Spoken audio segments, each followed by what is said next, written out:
Bonjour, bonjour à tous et à tous. Bienvenue pour ce web débat organisé par Idéal autour de la publication de notre nouvelle étude qui s'appelle Transparence sur les ZAC. Et merci de votre intérêt parce que vous êtes très très nombreux à vous être inscrits. C'est plus de 600 personnes, donc j'espère qu'il y aura aussi beaucoup de questions. Ce matin, donc, on parle d'aménagement et de logement. Et une dépêche AEF publiée à l'issue de la conférence de presse d'il y a 2 jours disait « Idéal exige la transparence sur les ZAC ». Alors c'est nous donner beaucoup d'ambition et beaucoup de pouvoir, mais on va essayer quand même d'effacer un peu de buée pour y voir plus clair. Et notre objectif à travers cette étude qui a été menée par Isabelle Barraud-Serfati, c'était de répondre à la question suivante. Quand j'achète un logement, qu'est-ce que je paye ?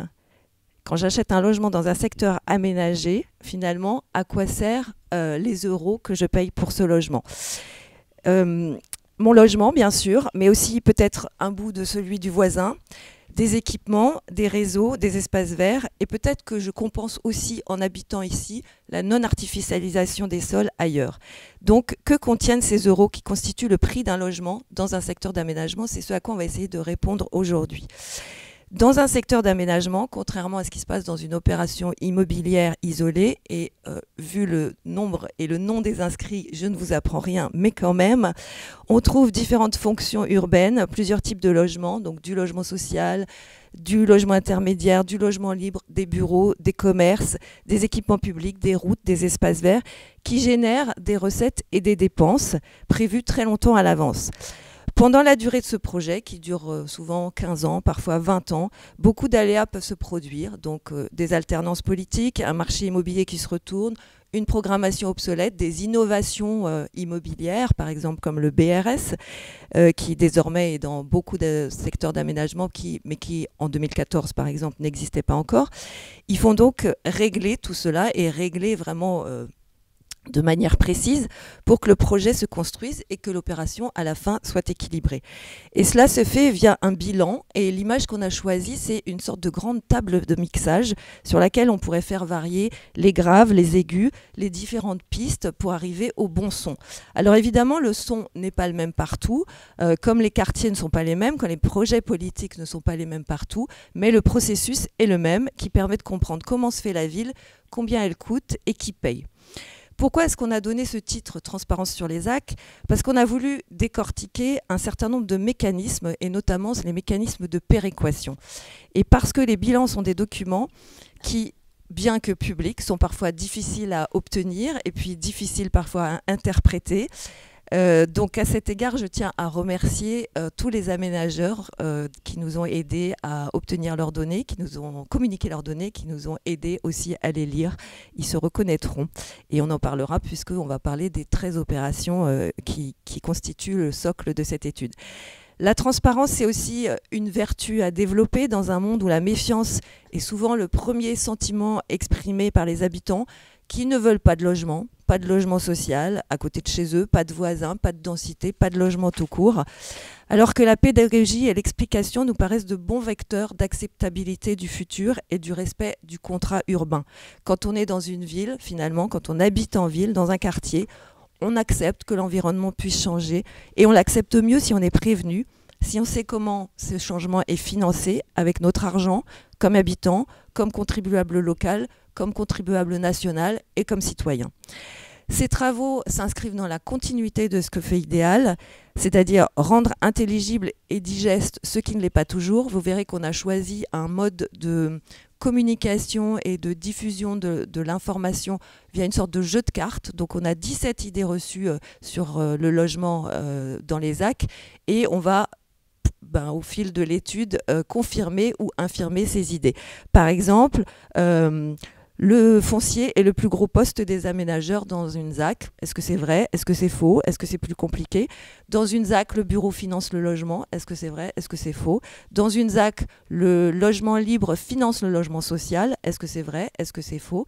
Dans une ZAC, un espace vert, c'est toujours un coût. Voilà, des questions dont vous trouverez les réponses et les explications dans l'étude qui est téléchargeable sur ideal.fr. Voilà, depuis 4 ans, Idéal explore le logement. nous sommes partis de l'intérieur avec une étude pendant le confinement, puis une étude sur la qualité des logements. Et là, l'idée, c'est de s'intéresser au logement dans son environnement, parce que nous pensons que ce qui se fait à l'extérieur se ressent à l'intérieur. Qu'un bon logement, c'est un logement dans lequel on se sent bien, parce qu'il est bien agencé, bien architecturé, bien sûr, mais aussi, et tout aussi important, parce qu'il a une vue sur un jardin plutôt que sur une rocade, parce qu'on y accède par un cheminement agréable, parce qu'il est situé à côté d'équipements qui rendent la vie plus facile, parce que dans un quartier où il y a de la mixité fonctionnelle, il évite parfois de longs trajets, parce que dans un quartier de mixité sociale, il aide à améliorer un partage dans lequel nous croyons, etc., etc. Finalement, parce qu'il bénéficie d'aménités apportées par une pensée urbaine, une programmation et des dépenses collectives. Voilà, la qualité du logement, des logements, dépend donc de la volonté politique de pousser tel ou tel curseur sur notre fameuse table de mixage. Et donc, la qualité, c'est politique. Alors, pour en parler ce matin, nous avons demandé à Isabelle Barraud-Serfati, bien sûr, qui est l'autrice de l'étude, de venir nous expliquer un peu tout ça. Et puis, de mettre en débat cette étude, donc avec Élodie Benoît, qui est directrice générale de Visée Projet, du groupe Nexity, Romain Marchand, adjoint au maire d'Ivry, chargé de l'urbanisme, Ivry-sur-Seine, pardon, et Laurent Girometti, directeur général d'EPA Marne, EPA France. Donc, un élu, un aménageur public et une aménageuse privée. Voilà de quoi, je crois, répondre à toutes les questions qu'on se pose.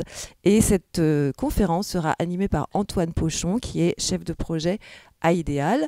Donc je commence déjà par passer la parole à Isabelle pour qu'elle nous présente les grandes lignes de cette étude et le pourquoi de cette recherche. Merci beaucoup. Très bien, merci beaucoup. Merci déjà aussi d'avoir lancé cette étude qui me paraît combler un manque en fait, dans la mesure où je crois que fondamentalement, les bilans d'aménagement, c'est vraiment pas compliqué, mais c'est très politique et je crois beaucoup à l'enjeu d'explicitation en fait de ce qui se joue derrière ces bilans. Cette étude en fait, elle n'est pas du tout normative, il ne s'agit pas de dire ce qui doit être, mais d'essayer par contre d'outiller finalement l'ensemble des personnes, qu'il s'agisse des élus, des services, des habitants, sur les clés de compréhension de ces bilans qui, encore une fois, traduisent les choix urbains qui sont faits. Donc, je vais présenter rapidement quelques éléments de méthodologie de l'étude. Peut-être déjà vous présenter d'échantillons de l'étude donc avec la slide 28. Cette étude s'appuie sur 13 opérations que vous voyez ici à l'écran. Ce qu'il faut retenir, en fait, ce sont 13 opérations qui sont toutes hors recyclage urbain dans des contextes extrêmement différents. Avec également aussi des aménageurs de statuts différents, ce dont les personnes autour de la table témoignent. Et ça, c'était vraiment un choix de pouvoir justement essayer autant que possible, à travers un échantillon qui reste limité, essayer autant que possible de regarder la diversité des cas. Alors, un autre point très important de la méthodologie, c'est que c'est une approche comparative, c'est-à-dire qu'on a cherché à comparer des opérations et non pas à rentrer dans une approche monographique, et ça je crois que c'est important. Il y avait déjà eu une étude de l'Observatoire régional du foncier qui l'avait fait sur les dépenses, mais à ma connaissance ça n'a jamais été fait sur les recettes, et évidemment chaque opération, Catherine l'a dit, chaque opération est évidemment très contextuelle, comparaison n'est pas raison, il faut tenir compte de chaque spécificité, mais pour autant il nous a semblé que cet exercice en fait de mise en comparaison permettait de révéler certaines choses, d'interroger aussi certains présupposés, et c'est pour ça qu'on l'a fait. Et puis, et peut-être là on peut passer à la slide 44 pour rejoindre ce qui a été dit.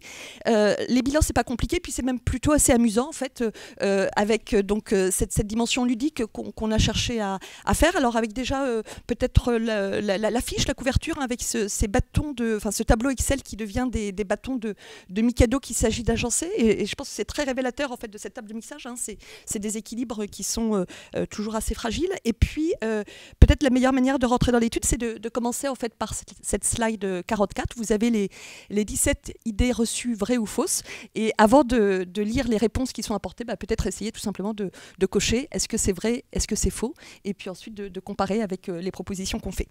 Alors, pour l'approche comparative, la manière dont on a procédé, ça a été d'élaborer ce qu'on a appelé une grille physico-financière qu'on va vous présenter maintenant à l'écran, qui est donc la slide 47. Et on l'a présentée dans l'idée 2, une opération d'aménagement n'est évidemment pas réductrice à un tableau Excel, et évidemment aussi, on n'habite pas dans un tableau Excel. Mais pour autant, avoir un tableau Excel, finalement, ça permet de mettre en exergue les choix de programmation, les parties urbains, la taille des espaces publics, le prix des logements qui impactent le prix des charges foncières. Et donc, il révèle un certain nombre de choses. Donc, on va projeter la grille. Et cette grille, donc on l'appelait physico-financière, ce qu'elle cherche à faire, en fait, c'est à mettre systématiquement en regard des chiffres en euros avec des hypothèses physiques exprimées en mètres carrés. Donc, on a d'abord ce que vous avez, le pavé en haut à gauche, ce sont les dépenses de l'opération. Donc, on a distingué quelques postes, les études, les acquisitions foncières, évidemment, les coûts de remise en état, les dépenses de travaux, notamment les travaux de desserte, les trottoirs, les rues qu'il faut aménager, les équipements publics sous forme de maîtrise d'ouvrage directe par l'aménageur ou bien sous forme de participation aux équipements publics réalisés par la collectivité locale, et puis d'autres postes. Donc ça, c'est côté dépenses, donc des dépenses en euros, associés notamment à des mètres carrés ou des hectares de terrain qu'il s'agit d'aménager. Ensuite, on a un pavé sur les recettes qui distingue les charges foncières, avec ici, cette fois-ci, le nombre de mètres carrés de surface de plancher qui sont cédés par l'aménageur au promoteur en général ou au bailleur. Les participations constructeurs, alors tout ça c'est des choses que vous connaissez, hein, mais je le redis quand même pour préciser, les participations constructeurs qui sont les participations versées par les opérateurs lorsque on est en ZAC, mais que le foncier ne transite pas par l'aménageur. Et puis les participations publiques, qui sont soit des participations versées par la ou les collectivités pour contribuer au financement des équipements publics ou des espaces publics, mais également des participations d'équilibre pour équilibrer l'opération. Donc voilà, ça c'est vraiment les grandes lignes principales du bilan. Alors, ce qu'il faut voir, c'est que ce sont des données à un instant T. Vous le savez, un bilan d'aménagement, c'est un bilan à terminaison. Donc, en fait, c'est une projection de ce que donneront les dépenses et les recettes de l'opération une fois l'opération terminée. Mais c'est une projection à un instant T.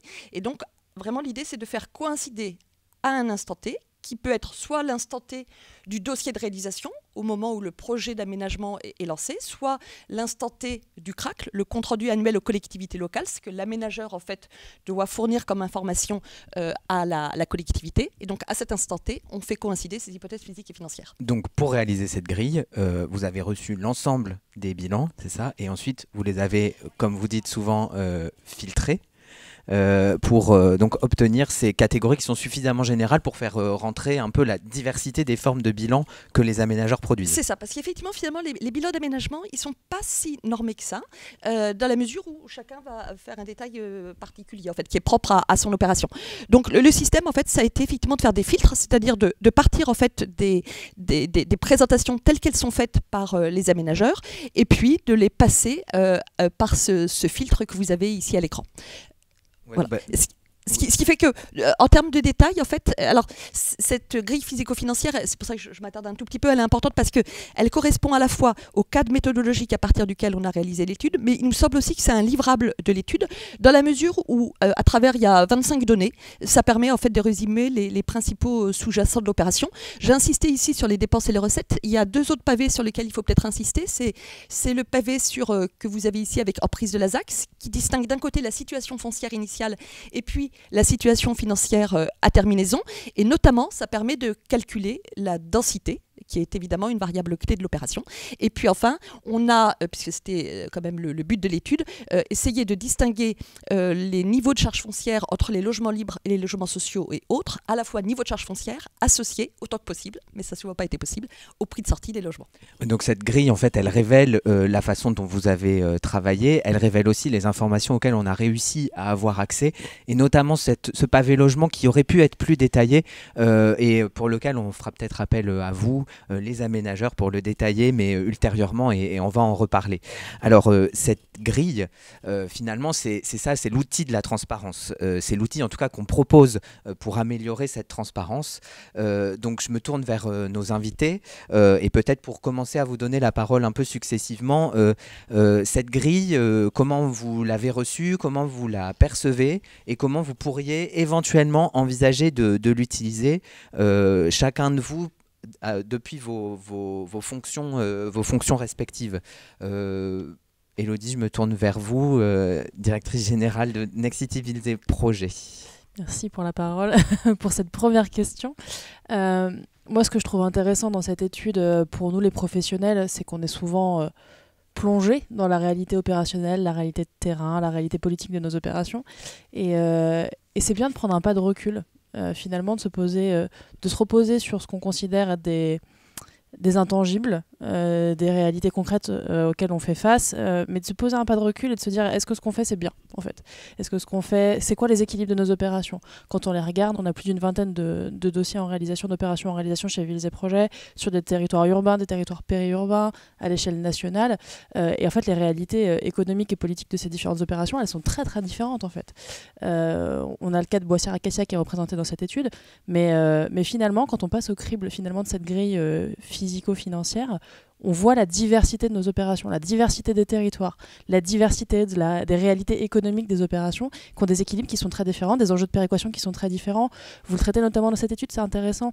Dans quelle mesure le logement social finance ou pas, le logement libre finance ou pas le logement privé, je vais y arriver, le logement privé finance ou pas le logement social, ouais. Dans quelle mesure les opérations économiques financent ou pas le logement, et vice-versa, en fonction des typologies d'activités économiques. On a l'habitude des grands quartiers tertiaires qui dégagent énormément de charges foncières et qui permettent d'avoir des leviers de création de logements sociaux, de logements aidés. Et puis aussi la réalité de terrain périurbain où on essaye de pérenniser des activités commerciales, des activités artisanales qui sont elles-mêmes peu rentables. Et dans quelle mesure finalement le logement peut aussi financer ça. Et c'est ça que je trouve intéressant dans cette étude, c'est que ça permet finalement de se poser sur la diversité de nos opérations et la diversité des projets politiques qu'on ordonne dans nos opérations. Donc peut-être comme une manière de comparer des opérations ou vous comparez entre aménageurs. Comment vous voyez ça, Laurent Girometti? Disons que cette étude, je dirais un de ses principaux mérites, c'est effectivement d'arriver à dégager d'une masse d'opérations très différentes, quelques fondamentaux qu'on retrouve, donc des points communs. Et de ce point de vue, ça peut effectivement être un vrai progrès pour expliquer notre métier et pour expliquer aussi toutes les connexions que ce métier a avec des décisions qui sont à côté de la ZAC, enfin qui ne sont pas exactement le périmètre de la ZAC, mais qui sont enchaînées avec. Et je pense que cette étude, voilà, alors nous pareil, hein, c'est notre quotidien, bien évidemment, on est habitué à ça. Mais disons que c'est un bon révélateur de tous les arbitrages qu'il peut y avoir entre les postes qui sont ici résumés et puis aussi entre des éléments auxquels la ZAC contribue, participe, mais qui sont extérieurs à la ZAC. Donc ces éléments-là, c'est intéressant parce que je pense qu'effectivement, en termes d'explication, ça peut être pas mal. Après, c'est vrai que je pense que chacun, dans nos structures respectives, on a en fait nos modèles, nos bilans, comme le disait Isabelle. En fait, c'est pas normé. C'est des choses qu'on... C'était très différent. Ouais, mais ça c'est clair, c'est pas normé. Et en fait, tout simplement parce que chez chacun, je pense que c'est aussi le fruit d'un savoir professionnel qui s'est accumulé. Et puis, comme ça ne fait pas référence à une réglementation stricte, on a quelques points de réglementation. Et un EPA, par exemple, a des points de réglementation de comptabilité qui lui sont propres par rapport à d'autres. On travaille pas de la même façon quand on est en initiative propre ou quand on est en traité de concession. Donc vous avez en fait des modèles qui sont adaptés à votre cadre d'intervention et que la plupart du coup ont mis au point patiemment, parce que c'est souvent du temps très très long, au gré des opérations qu'ils menaient. Donc là, en effet, comme le disait Élodie, ça permet de faire un pas de côté, de voir ce qui est commun à toutes les opérations et d'en dégager des éléments communs qui après peuvent sans doute faciliter l'explicitation en replaçant ça dans un cadre commun. On n'en est pas au stade, me semble-t-il, enfin peut-être que certains le font, j'avoue pas nous, on n'en est pas au stade en réunion publique d'arriver avec ce genre de choses qui vous expédient dans des potentielles explications extrêmement ramifiées. Et ça aussi, c'est vraiment toute la question de qu'est-ce qui se communique autour de tout ça. C'est pas une question facile pour un aménageur ou pour un professionnel, mais de la même façon qu'un promoteur n'expose pas son bilan financier quand il va discuter avec les riverains, c'est des sous-jacents. Voilà. Un aménageur est souvent mandaté, alors en l'occurrence un EPA agit en ce qu'on appelle en compte propre, mais on a les deux, en fait, vous faites aussi de la concession. Ouais, tout à fait. Mais je profite, puisque d'une certaine façon, à travers cette mention des réunions publiques, on interpelle aussi nos élus peut-être. Romain Marchand, vous êtes premier adjoint au maire d'Ivry-sur-Seine. Est-ce que vous montreriez une grille de cette phase, comme on la propose là, comme on la soumet ici à vos administrés? Alors je ne sais pas si j'irai en réunion publique avec une grille aussi précise et détaillée que celle-là, parce qu'après il y a la question de comment on réussit à transmettre des informations. Par contre, je trouve extrêmement intéressant et je dirais même salutaire l'exercice de décortiquage et de transparence qui a été fait à travers cette étude. Et moi je prône, en tant qu'élu, dans le dialogue avec les citoyens, je prône la transparence la plus totale, parce qu'il y a beaucoup de fantasmes sur le processus de production urbaine. Il y a des fantasmes qui sont parfois liés à des réalités. Une réalité qui est simple, par exemple, c'est que dans le processus de production urbaine, il y a d'immenses profits qui sont générés. Alors, ils ne sont pas toujours générés là où on le pense. En particulier, les aménageurs prennent souvent sur la tête l'accusation de faire de l'argent sur le dos des habitants des villes dans lesquelles ils aménagent. Mais il y a des profits qui sont faits par les propriétaires fonciers, qui sont faits par les promoteurs.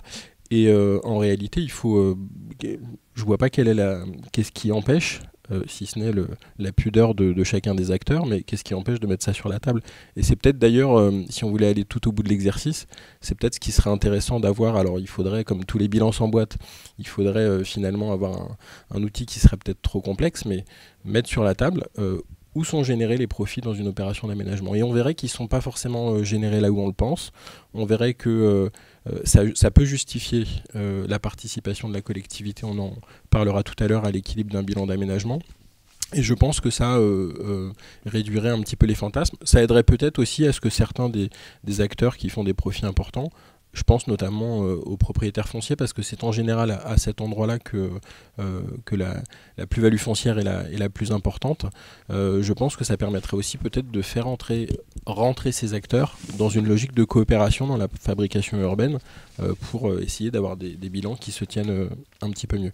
Juste un dernier mot pour dire que nous, cet exercice, on a essayé de le faire, pas avec une grille comme celle-là, mais dans l'une des principales opérations en cours à Ivry aujourd'hui, la ZAC Ivry Confluence, qu'on a dû à un moment donné dont on a dû à un moment donné retravailler la programmation parce qu'on s'est aperçu que le bilan interminaison justement n'était plus viable par rapport à ce qui avait été imaginé 10 ans auparavant, et on est allé en réunion publique avec des hypothèses de reprogrammation en montrant voilà exactement les curseurs. Alors si on bouge le curseur du logement social, si on bouge le curseur de la densité, si on bouge le curseur de la qualité, de la quantité d'équipements publics, et bien voilà comment on peut ou pas rééquilibrer le bilan. Et je suis d'accord avec ce que vous disiez en entrée.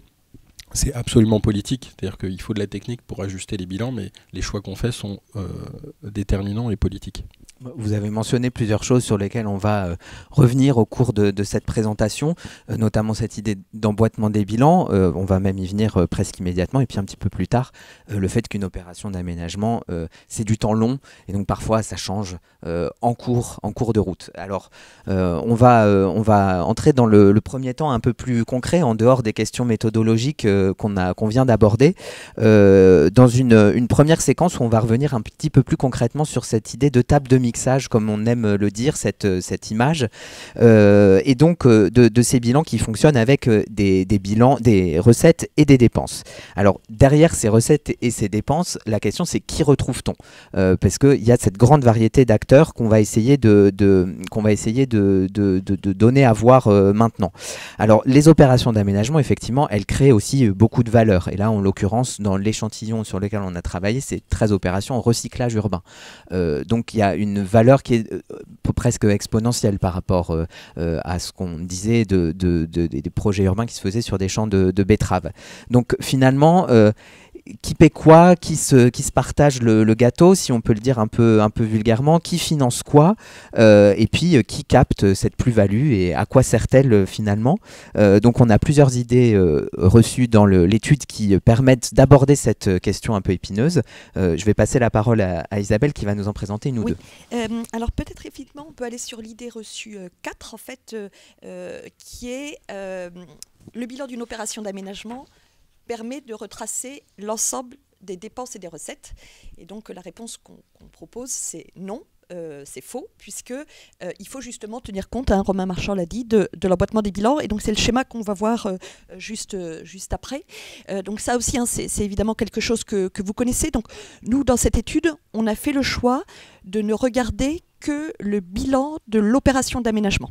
Mais évidemment, cette opération d'aménagement, elle s'inscrit en fait dans un double emboîtement. Il y a d'abord un emboîtement de la chaîne des bilans de l'aménagement et de l'immobilier. C'est ce que vous avez en fait les 4 petits rectangles en bas. Le bilan de l'aménageur, en fait, il se situe entre les bilans des propriétaires initiaux auxquels l'aménageur achète les fonciers, et puis l'aménageur, lui, il vend donc les charges foncières à des promoteurs ou des bailleurs, lesquels promoteurs vendent leur mètre carré de surface utile, par exemple le mètre carré de surface de logement, à des acquéreurs ou des investisseurs qui peuvent derrière louer. Et donc, évidemment, il faut bien avoir conscience de cet emboîtement des bilans qu'on peut appeler une chaîne dans la mesure où, encore une fois, les dépenses d'un acteur sont les recettes d'un autre. On parle souvent dans l'aménagement, mais on le déconstruira tout à l'heure quand on parlera des acquisitions foncières. On est dans l'idée qu'en principe, en fait, on est sur un mécanisme de compte à rebours, c'est-à-dire que le processus se fait de manière linéaire de gauche à droite. En fait, d'abord les propriétaires initiaux, puis l'aménageur, puis les promoteurs, puis les acquéreurs. Mais le processus de création de valeur se ferait à l'inverse, puisque ce seraient les prix de sortie qui détermineraient notamment les prix des charges foncières et par ricochet les prix des acquisitions foncières. Donc ça, c'est une soustraction, c'est un résidu, ce qui reste à la fin. Alors en théorie, sauf que ce qu'on voit justement, et ce que cette étude montre à travers les cas d'échantillons, c'est qu'en réalité, il y a un certain nombre de coûts qui finalement se promènent un peu plus qu'on pouvait le penser, que je pouvais le penser dans les bilans. Typiquement, par exemple, une remise en état d'un foncier très pollué, elle peut être prise en charge par l'aménageur, mais elle peut aussi finalement être prise en charge par le propriétaire initial ou la collectivité, ou par le promoteur. Et puis, il y a un deuxième emboîtement qui est vraiment important aussi à avoir en tête. Là aussi, c'est des choses que vous connaissez, c'est évidemment l'emboîtement entre le bilan de l'aménageur et le bilan de la collectivité, à fortiori, mais c'est vrai dans tous les cas, si on est en concession. Alors quand je dis bilan de la collectivité locale, c'est la collectivité concédante, mais il y a aussi d'autres collectivités, puisque notamment ces collectivités locales vont pouvoir prendre en charge elles-mêmes, sous forme de maîtrise d'ouvrage direct, des écoles, des gymnases, des voiries. Et donc, en fait, si on voulait retracer la totalité des flux économiques de l'opération d'aménagement, il faudrait pouvoir avoir cette approche consolidée aménageur-collectivité locale. Alors certains aménageurs, dans l'échantillon d'ailleurs, systématiquement communiquent en fait sur ce double bilan, le bilan de la collectivité et le bilan de l'aménageur. Nous, dans l'étude, on ne l'a pas fait parce que ça suppose en fait du coup un travail qui suppose de pouvoir rentrer dans les comptes de la collectivité locale. On a par contre cherché à le retraiter, c'est-à-dire qu'on a cherché autant que faire se peut à tenir compte par exemple des subventions publiques versées par la collectivité locale pour le financement d'équipements publics ou d'espaces publics pris en charge par l'aménageur pour pouvoir mesurer le coût net. Merci Isabelle. Première réaction peut-être de nos aménageurs avant d'aller vers une autre idée reçue. Donc ce qu'on voit, c'est qu'il y a de la valeur et des sommes qui circulent et ces sommes, elles s'incarnent matériellement après dans le projet urbain. Dans le projet urbain, c'est des espaces publics et nous, peut-être le focus qu'on fait un petit peu plus aujourd'hui, c'est aussi dans des logements. Laurent Girometti, ces sommes qui circulent, comment les aménageurs les traitent et les traitent peut-être au service de la qualité d'un projet urbain et de la qualité du logement?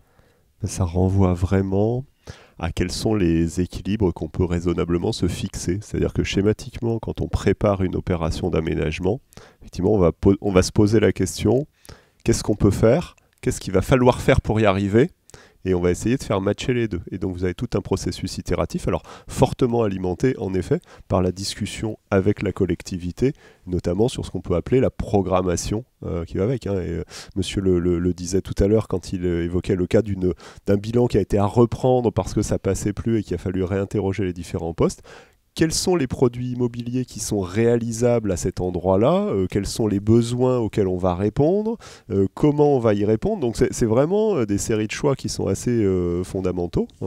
Il y a vraiment qu'est-ce qu'on voudrait faire, et puis il y a aussi là, qu'est-ce qu'on peut faire, qu'est-ce que le marché nous permet de faire. C'est-à-dire quel prix de sortie peut-on espérer pour tel ou tel type de produit immobilier, quels clients finaux va-t-on avoir, encore une fois, à quels besoins va-t-on répondre. Et ça, c'est fondamental, et c'est réinterrogé Alors évidemment pas tous les 4 matins, mais quand même régulièrement, il y a des rendez-vous si vous voulez, parce que comme l'opération va durer très longtemps, vous allez vous poser la question, mais finalement, est-ce que ce qu'on avait envisagé, est-ce qu'on est bien dans cette épure-là ou pas? Et si on n'est pas dans cette épure-là, forcément il faut se re-questionner, ou bien vous avez des questionnements extérieurs parce que le marché change, parce que, comme le disait Catherine tout à l'heure, l'orientation politique change, et effectivement une opération d'aménagement, ça dure plus longtemps qu'un mandat.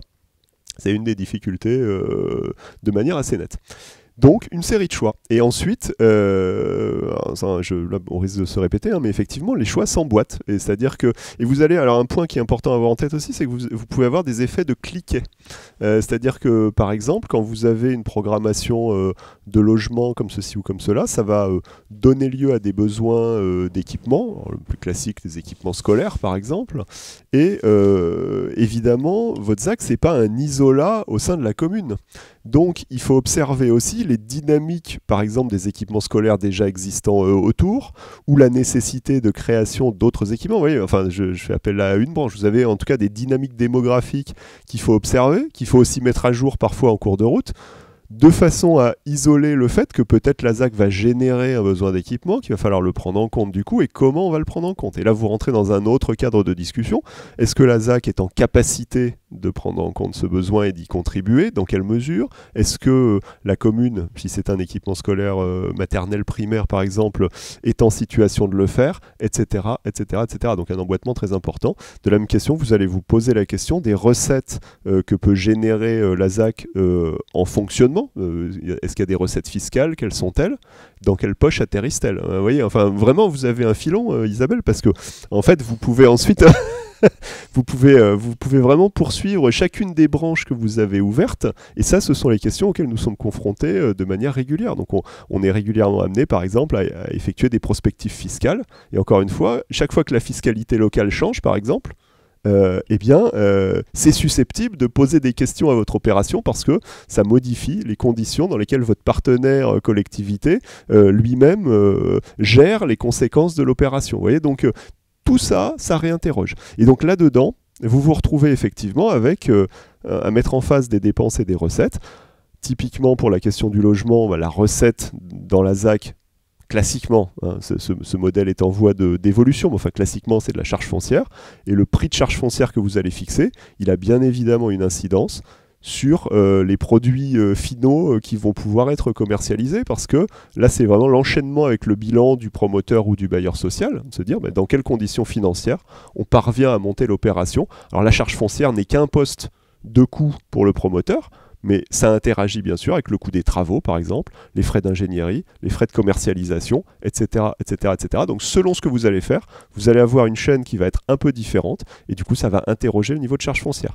Du coup, si vous vous placez bas en charge foncière, vous allez peut-être pouvoir avoir des exigences plus importantes sur certains postes de travaux, par exemple, ou sur certains objectifs sociaux. Si le contexte global fait que vous êtes obligé de vous placer haut en charge foncière, ça va être beaucoup plus difficile. Vous voyez, donc c'est que de la négo et des arbitrages, effectivement, derrière des objectifs politiques. Ce qu'on comprend, et je reprends un de vos mots, c'est que une opération d'aménagement, c'est pas un isolat. Et donc là, on voit bien que non seulement c'est pas un isolat en termes d'acteurs, il faut interagir avec beaucoup, mais aussi avec toutes les dynamiques urbaines finalement. Peut-être avant de revenir vers ces questions vers lesquelles on progressera un petit peu plus tard, je voulais me retourner vers vous, Élodie Benoît. Donc on voit que c'est pas un isolat, que l'aménageur il n'est pas seul. On se dit aussi peut-être, et peut-être que là c'est une idée fausse que vous contredirez, que c'est peut-être plus facile pour un aménageur public de se retourner vers la collectivité pour parfois aider à rééquilibrer un bilan qui ne l'est pas, puisque un bilan doit toujours l'être, au moins en tout cas à terminaison. Est-ce qu'un aménageur privé comme Nexity peut faire appel aux collectivités pour lesquelles il agit? Vaste question, qui fait appel à quelque chose que vous avez évoqué tout à l'heure aussi, c'est tous les mythes qu'on a sur l'aménagement et sur la promotion immobilière, et où se situe la valeur. Et effectivement, quand on est un opérateur privé, quand on est un opérateur public, on a un dialogue quotidien avec les collectivités, un partenariat quotidien, et les questions après de renégociation financière ne s'abordent pas de la même manière, et pas toujours avec la même facilité. ce que je trouve très intéressant dans ce que vient de dire Laurent, il y avait beaucoup de choses qui sont très très pertinentes, et notamment cette question sur le financement des équipements publics, sur les externalités qu'ont nos actes de construire et nos actes d'aménager. Et dans quelle mesure aujourd'hui la fiscalité contribue ou pas à des projets de manière suffisante ou pas aux besoins d'équipements publics qui sont générés par nos opérations. Donc là, la fiscalité, c'est celle en dehors de l'opération ou Non, la fiscalité de l'opération d'aménagement en tant que telle, en fait. Puisqu'on a aujourd'hui des régimes fiscaux qui sont en pleine évolution. Avec les PUP, on a généré aussi des nouveaux outils. Mais on a la taxe majorée, il y a plein de choses en fait, qui se posent. Qui ne sont pas des outils qu'on a explorés dans cette étude-là. Effectivement, pardon, ça arrive. Non, sur les actes, c'est juste pour préciser. Il y a toujours... non, mais vous avez raison. Mais en tout cas, il y a cette question de la fiscalité de l'aménagement et comment elle permet de contribuer aux besoins qui sont générés, qui est très importante. Mais si je reviens sur le fond de votre question, sur la manière dont on travaille, moi je pense vraiment qu'en tant qu'aménageur, on est un outil au service d'un projet urbain et d'un projet d'intérêt général. Et la ZAC, dans le droit de l'urbanisme, c'est un truc c'est une opération d'intérêt général, c'est une opération publique. Et elle vient bien de ça. C'est ça l'initiative initiale, c'est celle du politique et c'est l'initiative publique. Et nous, on en est un vecteur d'ordonnancement. On est là pour la mettre en œuvre. Et des projets qui durent sur 5, 10, 15, 20 ans, on a des opérations qu'on est en train de livrer, ça fait 20 ans. Et en 20 ans, il s'est passé beaucoup de choses. En 20 ans, parfois, on a eu 3 couleurs politiques.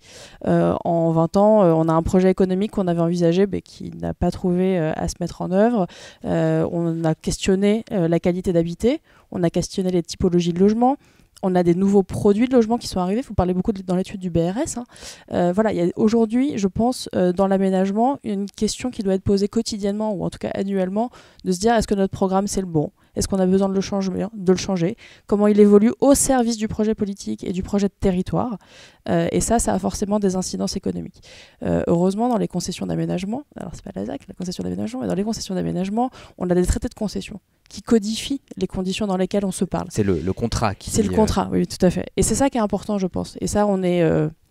qu'on soit un aménageur public ou un aménageur privé, on a ce contrat de la même manière, en fait. On a les mêmes conditions de rediscussion.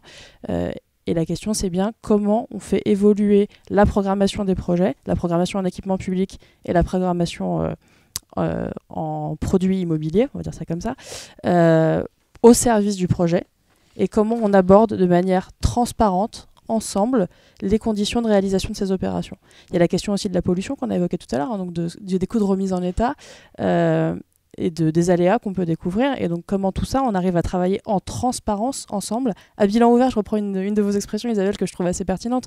Comment on met bien à plat, à bilan ouvert, les incidences économiques, comment on prend des décisions en responsabilité, opérateurs publics, opérateurs privés, collectivités, au regard des entrants économiques.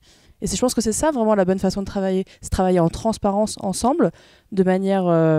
factuelle et très saine finalement par rapport aux données économiques dans lesquelles on travaille. Et donc Romain Marchand, le public, est-ce qu'il agit forcément comme le public, je vous interpelle comme étant le public, l'élu, la collectivité, c'est celle qui concède, est-ce qu'elle est là pour être le pompier finalement, ou est-ce qu'elle est là pour avoir une attitude ou en tout cas une réflexion qui irait plutôt dans le sens d'un investissement public dans l'aménagement? Comment vous voyez-vous le rôle un peu plus financier des collectivités concédantes dans les opérations? D'abord, moi je considère que l'aménagement de la ville, c'est une politique publique. Et si elle résulte de choix, donc politique publique, ça veut dire qu'il y a des objectifs d'intérêt général à poursuivre. Et donc dès lors qu'il y a des objectifs d'intérêt général, pour moi ça justifie la participation de la collectivité publique au financement des opérations d'aménagement. Il y a des équipements et des espaces publics qui sont générés, mais il y a aussi à travers une programmation de logements plus ou moins accessibles au plus grand nombre, d'activités plus ou moins diversifiées. Il y a aussi des objectifs qui concourent à la qualité de vie en ville. Donc moi je défends l'idée que oui, il faut que la collectivité elle participe au financement des opérations d'aménagement, parce que sinon, et c'est une des question importante qui est posée par l'étude et intéressante, sinon ça veut dire qu'on ne fait reposer que sur les seules charges foncières et donc sur les seuls acquéreurs des logements le financement de tout ça qui est d'intérêt général, et même si une ZAC elle doit produire les équipements en réponse aux besoins qu'elle génère, l'aménagement d'un quartier de ville, il répond, au-delà même des équipements et des espaces publics, il répond à un objectif d'intérêt. Donc vous remettez un peu le contribuable local dans la boucle, si j'ose dire. Nous, on a toujours participé au financement des équipements, des opérations d'aménagement à Ivry, et on le revendique comme tel, et on le revendique comme un élément qui vient stabiliser aussi les objectifs politiques poursuivis par l'opération d'aménagement. Après, je vais revenir sur l'emboîtement des bilans, parce que c'est pas non plus à n'importe quel prix. Et vous disiez, est-ce que la collectivité est là pour faire le pompier ? Non, la collectivité, elle n'est pas là pour faire le pompier, a fortiori quand, dans le processus de production, il y a d'autres acteurs qui sont bien tranquilles et qui, eux, équilibrent toujours leur bilan à la fin avec la marge qu'il faut. Et là, pour le coup, je pense notamment aux promoteurs qui savent systématiquement venir renégocier quand il y a un problème. Par contre, quand ça se passe mieux que prévu, ils viennent jamais voir la collectivité ou l'aménageur pour rediscuter. Alors que souvent, l'aménageur est tenu, selon les contrats, de reverser son profit. Donc on n'est pas là pour faire le pompier. Par contre, je pense qu'on est là pour mettre tout le monde autour de la table et faire en sorte que quand il y a une difficulté dans la conduite d'une opération, à condition que chacun participe et aussi sorte de ces équilibres initiaux, qu'on retrouve l'équilibré. Et je voulais venir sur la question de l'emboîtement des bilans, parce que on disait est-ce que quel est le rapport finalement entre le prix du foncier initial et puis le prix de sortie et c'est vrai qu'aujourd'hui les bilans aussi bien des promoteurs que des opérations d'aménagement se font selon la logique du compte à rebours, c'est-à-dire on regarde à combien on peut vendre les logements, et ça c'est le marché qui détermine, je fais schématique, mais c'est le marché qui détermine ce prix de vente, et puis à la fin, le propriétaire foncier, ou plutôt au début, il fait son décompte et il dit voilà, je peux vendre mon foncier à temps. Et c'est pour ça que, et donc il y a une corrélation entre les deux, qui est en même temps liée à l'importance des coûts du foncier au départ, parce que selon qu'on est à un endroit où le foncier il vaut plus ou moins cher, eh bien, les prix de sortie à la fin ne seront pas les mêmes. C'est pas parce que le logement est cher que le foncier sera cher ? En fait, c'est à double entrée, parce que si tout ça est cher, c'est qu'à un moment donné, il y a une ressource qui est rare et qui ne se démultiplie pas, c'est le foncier. Et moi, je le dis souvent, le logement, il a cette particularité quand même, qui est d'être le seul bien, si on peut le qualifier de bien, moi j'aime pas trop, mais voilà, c'est quand même un bien qui prend de la valeur quoi qu'on fasse. Parce que le coût du foncier augmente. Alors oui, je raisonne peut-être un peu trop première couronne francilienne, mais quand on est dans des secteurs en tension où les besoins non seulement de logement mais d'autres types de production urbaine sont importants, le foncier fait augmenter la valeur d'un logement quoi qu'il se passe. Et moi je vois à Ivry des exemples où des logements qui sont des vraies croûtes que les propriétaires laissent péricliter, des fois volontairement, des fois moins volontairement parce qu'ils n'en ont pas les moyens, eh bien ces logements ils continuent de prendre de la valeur parce que le foncier les tire vers le haut. Et donc moi je milite vraiment en tant qu'élu pour qu'il y ait une régulation des valeurs foncières, parce que je pense que c'est la matière première de l'aménagement et c'est tellement important qu'on ne peut pas laisser le seul marché déterminer la valeur. Pour vous, le gisement de valeur, il est là. Il est là, et donc si régulation de la puissance publique il doit y avoir, c'est à cet endroit-là qu'elle doit commencer, et pas seulement par la production, par l'encadrement des prix de sortie. Catherine, alors, justement, vous évoquiez tout à l'heure la transparence en évoquant la transparence de la collectivité par rapport à ses administrés. Mais est-ce que, par rapport à ce qui a été dit avant, vous trouvez une satisfaction dans la transparence partagée, donc les bilans ouverts, ou comment on l'appelle, entre les différents opérateurs et avec la collectivité ? Nous, on a été surpris dans l'étude de voir que dans certains bilans, et dans certaines manières de mener l'opération, le prix de sortie pratiqué par le promoteur n'est pas indiqué et n'est pas forcément connu longtemps à l'avance. Enfin, il est forcément connu à un moment, mais pas tellement longtemps à l'avance, alors que c'est quand même une donnée, une variable très importante dans notre table de mixage pour faire varier le reste, et notamment le prix du foncier. Oui, je ne sais même pas honnêtement comment il est possible qu'une collectivité elle ne se préoccupe pas, enfin, ou en tout cas qu'elle n'ait pas cette information. Nous, non seulement on l'a, mais on la fixe, c'est-à-dire qu'on les a capés pendant très longtemps, les prix de sortie des logements, et encore aujourd'hui on les maîtrise, parce que c'est une donnée sociale essentielle à qui vont s'adresser les logements et du projet. Et je pense que cette transparence, elle doit aller... elle doit être sur toute la ligne. Moi j'ai en souvenir des ateliers assez intéressants qu'on avait fait avec les habitants sur, alors c'était pas une opération d'aménagement, mais c'était une opération on pourrait dire mini-opération d'aménagement sur une parcelle. On avait fait des ateliers avec les habitants pour questionner la programmation du projet qui était un peu remise en question par les habitants. Et il y a un habitant qui avait levé la main et qui avait dit mais vous nous parlez de toutes les variables, le prix du terrain initial, le prix de construction, le nombre de logements, le prix de sortie des logements, mais vous ne nous parlez pas d'une variable, c'est la marge du promoteur. Et donc le promoteur avait été invité à participer à l'atelier suivant en disant bah voilà, expliquez-nous votre marge, à quoi elle sert. Il avait expliqué qu'elle sert aussi à ce que les banques financent l'opération, parce que sinon voilà. Et je trouve que cette transparence elle est utile quoi, pour le débat politique autour des projets urbains. C'est effectivement ce qu'on a essayé de faire et ce à quoi on essaie de contribuer dans cette étude. Alors, vous pourrez vous reporter à l'idée numéro 11, par exemple, qui pose cette question: est-ce que les contribuables locaux financent davantage que les acquéreurs de logements en ZAC les équipements publics? Je laisse un peu de suspense et vous invite à aller le découvrir directement dans l'étude. Mais on peut aussi rebondir précisément peut-être sur ce que vous venez de dire avec l'idée reçue numéro 14. Je laisse la parole à Isabelle pour qu'elle nous la présente un peu rapidement. Oui, peut-être deux points en fait. D'abord, sur la table de mixage. En fait, ce qu'on voit avec l'emboîtement des bilans, c'est qu'il y a finalement deux tables de mixage. En fait, il y a la table de mixage du bilan de l'aménageur et puis il y a la table de mixage élargie, et c'est ce qu'on présente ici là, dans la slide 84, où en fait on a fait un bilan très simplifié, très schématique d'un bilan promoteur, avec l'idée de faire varier la charge foncière. Donc charge foncière qui est une recette pour l'aménageur, une dépense pour le promoteur. Et en fait, on regarde quel est l'impact d'une baisse de charge foncière en testant deux hypothèses. Soit un premier impact qui est l'idée de dire une baisse de la charge foncière va permettre aux promoteurs, toutes choses égales par ailleurs, de pouvoir baisser des prix de sortie de 4 ou 5%. Et 4 c'est ce que vous voyez dans les cases vertes. C'est ce que vous voyez dans les cases vertes. Voilà. 4 ou 5%, ce n'est pas l'épaisseur du trait, c'est ce qui va permettre à un acquéreur de la commune d'acheter sur la commune. Ou bien est-ce que, par exemple, faire baisser les charges foncières de 100 € va permettre de pouvoir mettre davantage dans la construction, et on peut supposer une qualité supérieure. Voilà, donc ça c'est ce qu'on a cherché à montrer.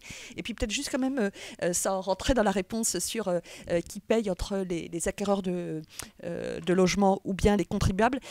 Juste insister sur le fait qu'il y a vraiment deux manières de regarder le qui paye quoi. Il y a une approche par opérateur, qui paye entre l'aménageur, le promoteur, l'investisseur, la collectivité. Et puis, il y a une approche par les payeurs finaux, qui est de se dire, finalement, derrière la charge foncière, en fait, le payeur final, c'est plutôt un acquéreur de programme neuf, alors que derrière la participation publique versée par la collectivité, le payeur final, c'est plutôt le contribuable local. Et qui peut mettre le contribuable national dans le cas de dispositifs de défiscalisation, qui se trouve dans ces cas-là au niveau du promoteur, et donc voilà. Si je peux me permettre. En fait, c'est très intéressant en fait, ce que ça révèle. Pardon, j'enfonce un peu une porte ouverte, mais en fait, ce que ça met, je trouve, en exergue, c'est les priorités qu'on veut se donner. Est-ce que l'objectif principal, c'est de caper un prix de sortie du logement qui soit faible, qui permette d'avoir une vraie mixité, de permettre à des ménages qui sont peu solvables d'accéder à la propriété, de garantir du coup ce parcours résidentiel? Est-ce que c'est ça l'objectif de politique locale, de politique publique qu'on a envie d'encourager? Est-ce qu'on a envie de plutôt se focaliser sur le coût de construction, en ayant des logements qui soient de très bonne qualité, avec des aménités, avec une richesse d'aménagement intérieur ou une richesse des aménagements extérieurs, des cœurs d'îlots, etc. Une ambition environnementale qui est très élevée. Aujourd'hui, on sait que effectivement, construire en bois, construire bas carbone, ça a un coût qui est très important. Et donc, dans quelle mesure, quels sont les postes qu'on a envie d'encourager? Et finalement... alors, il n'y a jamais une seule réponse, mais dans quelle mesure on se définit des invariants ensemble et des objectifs ambitieux, et comment les outils économiques nous permettent d'atteindre cet objectif-là. Donc les invariants, comme vous dites, c'est peut-être un autre outil de transparence finalement. Absolument, non mais tout à fait. Et il faut être conscient que quand on demande des labellisations O3C2 par exemple, donc des labellisations environnementales qui sont ambitieuses, ça a un coût. Ça a un coût en termes de coût de construction, mais qui peut aussi du coup se répercuter sur le coût du logement in fine. Et donc je pense que c'est ça qu'il faut qu'on arrive aussi ensemble à travailler, acteurs publics et acteurs privés, pour définir des ambitions qui soient réalistes, mais qui restent ambitieuses. Avant de passer à une autre séquence, à une autre thématique, j'avais peut-être en fait une petite dernière question à vous, Élodie, pour boucler un peu la boucle de cette séquence avec la spécificité que représente, et vous me direz si je me trompe, peut-être l'aménageur privé, en tout cas l'aménageur comme vous, intégré dans un grand groupe de promotion. Est-ce que ça signifie que, puisque vous êtes présent plus longtemps qu'un aménageur comme un établissement public d'aménagement dans la chaîne de production de l'opération, puisque vous êtes l'aménageur, mais vous pouvez être à l'échelle du groupe aussi un des promoteurs immobiliers, voire dans certains cas le promoteur immobilier de l'opération. Est-ce que ça vous donne un peu plus d'air, un peu plus de mou, un peu plus de marge de manœuvre, un peu plus de capacité de compenser ou essayer de compenser certains accidents qui peuvent se produire parfois dans le processus? Alors c'est toute la notion de coût global, en fait c'est la notion d'écrasement de marge, de se dire quand on a un opérateur immobilier qui est à la fois intéressé à l'aménagement et à la promotion, alors Nexity on est sur ces métiers-là et les métiers de syndic avec l'exploitation derrière, vous avez aussi des opérateurs qui sont des constructeurs, donc derrière qui sont aussi intéressés en tant qu'entreprise générale derrière et qui du coup peuvent se permettre finalement d'avoir une approche économique globale, de performance économique globale de l'opération sur les différentes cœurs de métier, ça c'est une réalité. Alors après il ne faut pas oublier non plus que on est des grosses structures, mais aussi on est l'amalgame de plusieurs sociétés qui sont indépendantes. Et c'est ce que je disais tout à l'heure sur le contrat d'aménagement, sur le contrat de concession. Voilà, on a quand même des objectifs qui sont différents. On a des raisons sociales qui sont différentes. On a aussi des objectifs de rentabilité qui ne sont pas les mêmes. Et c'est pas pour rien que sur l'aménagement, on ne fait pas de marge, en fait. Et c'est pas le même cœur de métier. On n'est pas, voilà. Donc ça, je pense que c'est important aussi de l'avoir en tête. Il faut avoir conscience de cette notion de coût global. Il faut aussi avoir conscience qu'on a des opérateurs qui sont quand même différents au sein de grands groupes. Donc ce qui peut dire parfois qu'il peut y avoir des conflits entre vos différentes... je pousse un peu la question. Oui, vous avez raison. Est-ce que vous vous retournez parfois face à vos promoteurs? Oui, bien sûr. Mais bien sûr que c'est pas toujours un long fleuve tranquille. Bien sûr qu'on fait le travail que font tous les aménageurs publics, que de challenger au maximum les charges foncières, d'aller chercher aussi là où peut y avoir de la marge cachée. Enfin, forcément, on est dans ce rapport de mise en tension un peu permanente et ça fait partie du jeu. Après, évidemment, on a des arbitrages au global qui peuvent être faits. Moi, ce qui me semble intéressant quand on est un opérateur privé dans l'aménagement, c'est aussi notre capacité à avoir une très bonne connaissance du marché, d'arriver à rapprocher finalement l'ambition de politique locale avec cette connaissance fine des produits immobiliers, des écoulements, de la fiscalité, ce savoir-faire qu'on peut avoir qui est pluridisciplinaire, le fait qu'on peut s'asseoir aussi sur le savoir-faire de nos promoteurs pour pouvoir proposer des produits, des projets, des programmations qui sont... Non mais des logements... Non, alors je dis pas... Quand je parle de produits, je parle pas de logements. C'est peut-être un amalgame qu'on a qui est un petit peu facile. Quand moi je parle de produits, c'est la diversité. C'est-à-dire, c'est de l'activité, c'est du tertiaire, c'est du commerce, c'est des produits culturels. C'est comment on arrive aussi à proposer des services qui soient des services privatisés, pour pouvoir aussi se substituer à certains services publics que les collectivités n'arrivent pas toujours aujourd'hui à financer. En fait, c'est pour ça que je parle de produits. C'est dans la diversité, c'est justement de ne pas s'intéresser qu'au logement. C'est bien comment tout ça, c'est la table de mixage, c'est comment on arrive à avoir une programmation et des quartiers qui sont plurifonctionnels en fait. Et c'est bien ça notre sujet d'aménageur, c'est comment on arrive à créer une urbanité qui permette d'avoir une ville vivante, une ville désirable, une ville mixte. Je pense que c'est ça aussi nos enjeux, c'est pour ça que je parle de produits. Mais je ne parle pas de logement en tant que produit, non. Je suis urbaniste quand même. Merci. On va... prolonger. Catherine, oui. Juste un mot parce que je vois qu'il n'y a pas beaucoup de questions dans le chat et voilà, comme on n'aura pas une session de questions à la fin de la conférence, si vous avez des questions à faire remonter, je me chargerai de les transmettre. Merci. Vous pouvez les écrire. Alors on va ouvrir un peu un autre sujet, mais évidemment garder un peu toujours cette focale et ce zoom qu'on fait depuis le départ et que fait cette étude sur la question des coûts et de comment ils circulent dans une opération d'aménagement, mais on va plutôt entrer cette fois dans la question des temporalités de l'aménagement. On a déjà souligné qu'une opération d'aménagement c'est plutôt long, c'est 10, 15, 20 ans et parfois bien plus, et il se passe beaucoup de choses dans cet intervalle, il y a beaucoup de choses qui changent. Alors Romain Marchand, vous avez mentionné qu'une programmation peut même changer, mais parce qu'elle s'adapte. Alors peut-être un changement de majorité municipale, peut-être un changement du marché local de l'habitat, puisque nous on fait un peu le zoom sur le logement aujourd'hui. En tout cas, la vie d'une opération, c'est pas un long fleuve tranquille. Peut-être que pour faire un peu le pont avec le premier sujet qu'on a abordé sur un peu le québécois, là les temporalités, je voudrais que Isabelle nous présente cette idée reçue numéro 6, sur laquelle j'arrive là immédiatement, que vous pourrez retrouver à la page 60 de l'étude, Isabelle. Voilà, donc effectivement, alors c'est pas directement la question de la temporalité, mais c'est très lié, c'est finalement quel est le poids des acquisitions foncières qui sont évidemment déterminantes pour le lancement de l'opération. Et là, ça a été une vraie surprise en fait, puisque encore une fois, selon le principe du compte à rebours, normalement, les prix du foncier sont une résultante de l'ensemble des prix de sortie et puis des différentes étapes du processus. Et puis, par exemple, on a des études qui disent le prix des acquisitions foncières est un poste extrêmement important des dépenses de l'aménageur, et l'idée c'est qu'il décroît plus on s'éloigne en fait du cœur de l'agglomération. Ça, c'était les chiffres qu'on peut trouver. Et ce que montre notre étude, en fait, c'est quelque chose de radicalement différent. Alors, si on regarde la slide d'après, et ça vous donne aussi un petit peu un aperçu de la manière dont l'étude est restituée. Vous voyez, là, on a mis les 13 opérations, et puis on regarde le poste acquisition foncière, et on a rapporté ce poste acquisition foncière au montant des dépenses totales. Alors, le chiffre moyen... produit pour chacun des postes. Ces tableaux-là, c'est ce que vous avez produit pour chacun des postes. C'est ça. Et derrière, les chiffres, en fait, on les trouve puisque on trouve toutes les grilles physico-financières, les tables de mixage par opération à la fin du document. Alors, en moyenne, sur l'échantillon, le poids des acquisitions foncières est de 21% des dépenses totales. Mais en réalité, cette moyenne, en fait, c'est une moyenne qui est trompeuse dans le sens où elle cache des très fortes disparités. Et c'est ça qui a été un peu la surprise de l'étude, c'est qu'on voit des cas, alors c'est le cas par exemple justement de Boissière-Acacia, c'est aussi le cas de la zone commerciale nord, qui est une zone en fait de reconversion de zone commerciale, où on a des fonciers qui sont extrêmement importants, mais on a aussi 3 opérations qui sont les Capucins à Brest, la ZAC Écoquartier Ferrier à Laval et la ZAC Micheville, où on a des acquisitions foncières avec des postes de 3 à 4%. C'est-à-dire les acquisitions foncières représentent quasi rien des dépenses de l'aménageur. Et ça, ce que ça dit, c'est qu'en réalité, le coût de l'acquisition foncière, il a été porté par un autre acteur. Alors, il a pu être porté par un établissement public foncier, c'est par exemple le cas sur Micheville. Il a pu être porté aussi par l'État ou par la collectivité. C'est le cas notamment des 2 opérations à Brest et à Laval, puisqu'on est sur d'anciens fonciers militaires, enfin, ce sont des zones militaires, des casernes militaires.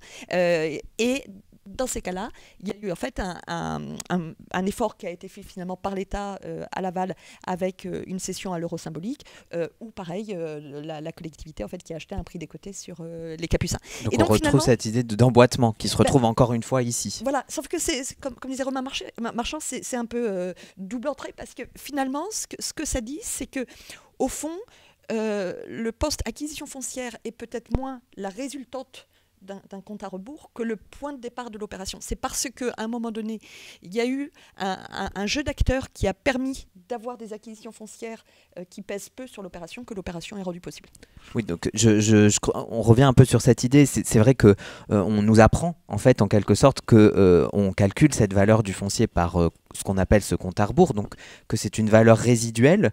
Peut-être que le recyclage urbain re-questionne cette notion. Est-ce qu'on peut dire qu'il va jusqu'à re-questionner cette notion de compte à rebours, Isabelle, et après je peux passer la parole à Laurent Girometti. C'est sans doute la question clé, c'est finalement quel est le fait déclencheur de l'opération. Dans le fait déclencheur, il y a à la fois des questions d'opportunité d'un foncier qui se libère, mais aussi des conditions économiques associées à cette opportunité. Oui, il faut ajouter que l'étude analyse des opérations qui ont pu se monter. Absolument. Voilà. Et donc, comme le dit Isabelle, c'est-à-dire si on est en capacité de produire un bilan sur une opération en cours, c'est quand même qu'à un moment donné, on s'est dit qu'elle avait une chance d'arriver à terme.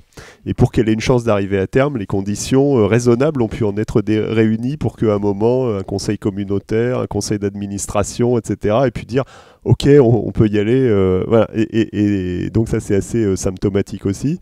On n'arrivera pas à étudier les opérations qui ne se montent pas. Hein, mais il est de fait qu'il peut y avoir un certain nombre de cas où la collectivité aimerait bien faire quelque chose, mais aboutit au constat que les coûts fonciers, par exemple, auxquels elle risque d'être exposée, ne sont pas à portée de réalisation compte tenu du marché ou de la sortie qui est possible. Hein. Donc n'oublions pas cet élément-là. Et dans le cas de Marne Europe, peut-être pour lier cette question des acquisitions foncières, ou en tout cas du foncier des conséquences d'un foncier. Effectivement, pollué. alors sur Marne Europe, là pour revenir, là, je prends mon anti-sèche à côté. C'est vrai que le coût foncier entendu au strict terme acquisition du foncier n'est pas un poste majeur dans l'opération. Alors voilà, bon, cette diapo-là situe effectivement l'emplacement de Marne Europe, donc au pied d'une gare, enfin sur l'anneau du Grand Paris Express, hein, on va dire sur la 15 Sud.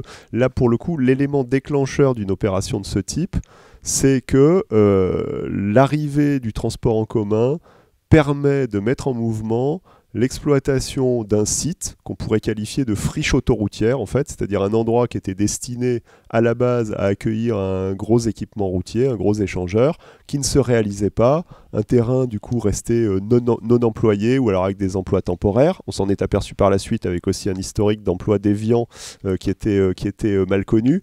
Mais voilà, en tout cas, l'opportunité de départ, c'est le Grand Paris Express amène une desserte et permet d'exploiter une espèce d'endroit qui, tout en étant bien situé en première couronne, était pas exploitable. Donc ça, c'est le premier point. Si on avance un tout petit peu, donc c'est lié au transport. Là, ça, c'est un petit zoom, mais voilà, enfin, ça illustre bien. Voilà. Donc ça, c'est le plan-programme de la ZAC tel qu'il a été approuvé voilà, dans son dossier de réalisation. Donc, vous voyez, un concept urbain, quelque chose d'assez dense, autour d'un jardin, ce qu'on a appelé le jardin métropolitain, qui s'ouvre sur le parvis de gare. Et par contre, l'objectif politique, celui-là, hein, d'une opération mixte, c'est-à-dire une part de logement, une part de bureau. Ça, c'est important pour les charges foncières finales, hein, parce que Catherine le disait tout à l'heure. Alors, qui subventionne qui? Ça va dépendre du marché local, hein, bien évidemment. Une charge foncière logement dans ce secteur est plus élevée qu'une charge foncière bureau. 1 mètre carré de SDP logement, c'est... plus de 2 fois plus qu'une charge foncière de bureau, hein, typiquement. Donc voilà, et les charges foncières commerce, chacun a son prix parce que chaque opération et chaque produit immobilier a son équilibre qui lui est propre. Et sa priorité aussi, peut-être. Et sa priorité. Donc vous avez en effet une vraie question politique derrière, hein, c'est-à-dire que vous voulez faire un quartier mixte à cet endroit-là, et ça a été vraiment le souhait politique sur lequel évidemment on a travaillé. Là, c'est pas le même bilan que si vous dites je ne fais qu'un quartier d'habitat. Si vous ne faites qu'un quartier d'habitat, vous n'aurez pas le même équilibre financier du tout sur votre opération. Voilà, donc ça c'est important de l'avoir en tête. Et si on vient à la diapo d'après, ce qui permet d'enchaîner, vous voyez le poste foncier dans un bilan global de 91 millions d'euros en dépenses, c'est 7,6%. On est là dans un foncier qui appartenait à l'État. Comme je disais tout à l'heure, c'était en fait une friche autoroutière, donc tout un endroit qui avait été acheté par l'État dans les années 60, et qui finalement l'a vendu à Epamarne en 2014. Ouais, donc il y a eu un temps très très long, une discussion, mais un prix effectivement modeste. En revanche, vendu en l'état, c'est le cas de le dire, et avec une situation non documentée, et un historique non documenté. C'est-à-dire que la pollution de ce site-là, qui a été découverte par la suite, n'était pas documentée parce que résultante d'un usage déviant antérieur, historique, et qui avait été enfoui sous une occupation temporaire sous la forme d'un practice de golf. Bon, ça c'est le. Qu'est-ce que vous avez trouvé plus concrètement? De l'amiante concassée. Mais par ailleurs, très localisé, c'était l'autre piège de cette opération, c'est que vous aviez donc un usage temporaire qui était en place, autour une espèce de no man's land, un historique pas documenté, et la possibilité quand même avant d'acheter de faire des sondages, mais autour de ce qui était en usage, et qui certes révélait bien quelques métaux lourds et autres cochonneries, mais rien d'extraordinairement inquiétant. Et c'est seulement par la suite, quand effectivement il a été mis un terme à l'usage temporaire qui était en cours, pour réaliser une piste de chantier pour la Société du Grand Paris, qui aménage le métro, qui en effet réalisait la gare du Grand Paris Express, qu'on s'est aperçu effectivement de niveaux de pollution qui ne correspondaient pas du tout. Et c'est seulement à ce moment-là en fait qu'il a fallu une enquête quasi policière pour arriver à comprendre ce qui s'était passé, et donc notamment pendant à peu près une dizaine d'années, un stockage de matériaux de démolition, un stockage sauvage de matériaux de démolition qui était la résultante de démolition de bâtiments amiantés, un contentieux dont l'État avait un peu perdu la mémoire, un contentieux qu'il avait remporté mais en pure perte contre quelqu'un qui avait disparu dans la nature et qui donc n'était pas en mesure ni de remettre en état à l'époque, comme le lui enjoignait le jugement, ni de payer les astreintes journalières astronomiques qui assortissaient le jugement. Et donc c'est parti comme ça, et puis ensuite il y a eu cette solution d'usage temporaire qui a été mise en place, et c'est resté. Et toute cette mémoire-là s'est perdue, et elle a ressurgi finalement seulement quand on a creusé une piste de chantier. Ce qui explique ce bilan très particulier, c'est qu'après vous avez, vous voyez, alors dans la partie étude, c'est encore moins que le foncier, pourtant croyez-moi qu'il y a un sacré jus de cerveau pour se sortir de la situation et pour conduire l'opération. Les participations aux équipements publics, parce qu'il y a quand même un peu de logement, ça génère des besoins scolaires, sont assez minimes pour le coup. Donc là, jeu de discussion aussi avec la collectivité, c'est-à-dire que la collectivité supporte un poids effectivement d'équipement public que la ZAC elle y contribue, mais finalement assez modestement. Hein. Et par contre, un poste travaux très élevé, et dans ce poste travaux qui pèse 68% des dépenses, vous en avez plus de la moitié, c'est du terrassement des pollutions, c'est-à-dire c'est de la mise en état du foncier. Ce que ça veut dire, c'est que ce foncier, qui effectivement a coûté très peu cher à l'opération, la réalité de sa valeur, c'est qu'elle était extrêmement négative. C'est-à-dire que mettre ce foncier en situation de pouvoir faire quelque chose dessus, et se poser cette question-là, malheureusement, au moment où la gare du Grand Paris Express était en cours de construction, et donc n'alliez pas prendre le risque quand même de faire une gare au milieu de rien, a nécessité de trouver une solution. Mais donc ça vous fait un bilan qui est quand même très inhabituel, avec près de 40% du coût de l'opération, qui en effet consiste à de la remise en état du foncier pour pouvoir redévelopper ce foncier derrière. Et c'est aussi ça qui a amené, si on regarde le bilan recettes, à ce que vous ayez près de 20% des recettes de l'opération qui soient constituées de subventions, parce que sans ça, il aurait été absolument impossible d'aboutir à un équilibre financier, ou alors il aurait fallu changer radicalement l'objectif politique, ce qui n'était pas jouable. Alors peut-être qu'on va revenir sur cette question juste après. En tout cas, ce qu'on voit là, c'est que finalement, d'un accident, un peu plus qu'un accident, en tout cas d'une surprise, on redéfinit complètement à la fois un peu la programmation. Du coup, plus le mode de financement. Et le mode de financement, voilà. Catherine, des questions sur le chat. J'ai 3 questions là qui vont un peu dans la séquence que nous sommes en train d'aborder. Alors, une première question.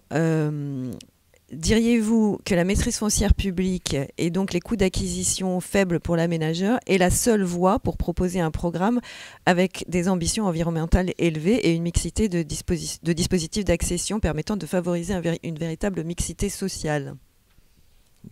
Question très englobante. Et attendez, parce qu'il y en a une autre qui est un peu liée aussi, qui concerne les acquisitions foncières en recyclage foncier, qui peuvent être issus des processus amiables ou par voie d'expropriation quand il y a remembrement. Dans ce cas-là, comment on fait? Qu'est-ce que ça donne en tout? Je ne sais pas qui veut répondre. Je viens de dire un mot sur la première question parce que ça renvoie à ce que je disais tout à l'heure. Oui, dans le cas où par le biais d'une incitation de l'État ou d'une décision d'une institution publique, il y a une décote sur le prix du foncier, évidemment que ça facilite le montage des bilans et qu'on on peut poursuivre des objectifs politiques d'aménagement qui sont radicalement différents. Mais moi, j'irais pas dire que c'est la seule manière de faire. Parce que sinon ça reviendrait à dire qu'il n'y a que la collectivité et la puissance publique qui peut contribuer de cette manière-là à la modération, je dirais, des prix du foncier. Et c'est pour ça que je reviens à ce que je disais tout à l'heure, je pense qu'il faut une régulation de ce point de vue-là, et qu'y compris quand il s'agit de propriétaires privés, il faudrait qu'il y ait une régulation beaucoup plus forte. Aujourd'hui, on s'aperçoit que c'est exactement l'inverse qui se produit, et que notamment dans les négociations avec les propriétaires privés, y compris quand on est dans des logiques d'expropriation, les juges et les domaines, quand ils sont consultés, ont plutôt tendance à faire monter les prix plutôt que l'inverse. Non, peut-être je rajouterais que finalement la mixité, c'est une question de mixage, hein, puisqu'on a parlé de table de mixage, et effectivement derrière l'idée de la table de mixage, c'est bien l'idée qu'il y a plusieurs curseurs possibles. Il y a un point sur lequel quand même je voudrais insister, c'est une variable qui est économiquement très importante, urbainement plus compliquée, c'est la question de la densité. Et ça, on l'a présenté en fait dans l'idée vraie ou fausse 10, hein, la densité est une variable clé de l'équilibre financier des projets d'aménagement, c'est vrai, mais elle est rarement présentée de manière stratégique. C'est même une donnée qui est souvent difficile à synthétiser. Alors évidemment, ça pose des questions de forme urbaine derrière, mais en tout cas, je voudrais insister que c'est aussi une variable économique très importante. Alors oui, effectivement. Ce qui illustre bien l'étude, justement, c'est la très grande variété des leviers, puisque cette étude a le mérite de poser sur la table avec une grille qui est, à mon avis, un bon compromis entre un très fort raffinement que vous pouvez avoir à l'échelle des opérations et puis quelque chose d'assez globalisant. Mais ça montre, vous avez 25, 26 postes, je ne sais plus. Enfin, donc ça montre quand même qu'il y a en effet, en réalité, énormément de leviers. Et que quand on cherche une solution au problème, on va essayer de trouver quel est le levier le plus adapté à cette situation, ou en tout cas sur lequel on peut jouer. Un autre facteur qui est important, c'est le facteur du temps. On l'évoquait tout à l'heure. L'opération, elle dure très longtemps. Et du coup, elle peut être amenée à être réinterrogée parce qu'elle dure plus longtemps qu'un cycle de marché, elle dure plus longtemps qu'un cycle électoral, elle dure plus longtemps qu'un cycle d'aménagement n'égale pas cycle immobilier. Exactement. Et donc, alors vous avez bien évidemment des phases. Dans votre bilan d'aménagement, vous avez des choses dont vous êtes sûr ou presque parce que c'est à un horizon de temps très bref. Et puis vous avez des choses qui sont effectivement dans votre bilan à terminaison, mais qui sont hypothétiques et que vous allez éclairer au fur et à mesure. Et bien évidemment, quand vous êtes dans un cas, par exemple, si on revient sur le cas qui nous occupe, mais il y en a plein comme ça, quand vous êtes sur une opération qui est conçue à un moment donné et puis que vous avez un contexte immobilier qui change beaucoup, forcément, vous allez vous poser des questions sur est-ce qu'à terme, ce qu'on a envisagé fonctionne encore ? Est-ce qu'il faut le modifier? Est-ce que c'est un mauvais moment à passer ou est-ce qu'on va résoudre le problème juste en attendant un peu ou est-ce qu'il va falloir changer la programmation? Vous voyez, donc il y a toutes ces questions-là à se poser parce qu'à un moment vous définissez par exemple une opération avec un certain type de produit immobilier, vous vous apercevez que ce produit immobilier finalement ne colle pas bien, vous allez vous reposer des questions. Et c'est vrai que la succession des événements récents entre crise Covid, évolution du marché de bureau, évolution des taux, bien sûr questionne les bilans avec toute la question qui est de se dire est-ce que je suis sur un marché finalement qui est très résilient, qui fait que les fondamentaux de mon opération sont peu ou prou sauvegardés. Alors, ce qui peut être vrai, par exemple, sur logement en secteur tendu, vous pouvez dire il y a toujours un besoin, les conditions de financement, il faut voir à quelles échéances ça peut bouger. Enfin, voilà, vous avez en tout cas ce facteur du temps, des conditions qui évoluent, et aussi comment vous résolvez votre sujet. La trésorerie ne coûte pas le même prix en 2019 et aujourd'hui, par exemple, ça de façon très très claire. Donc voilà, vous avez plein comme ça d'éléments qui vous impactent et dans lesquels vous devez combiner le court terme et le long terme. Et dans ces questions finalement de valeurs qui évoluent, avant de passer la parole peut-être juste après à Romain Marchand, mais encore une dernière question.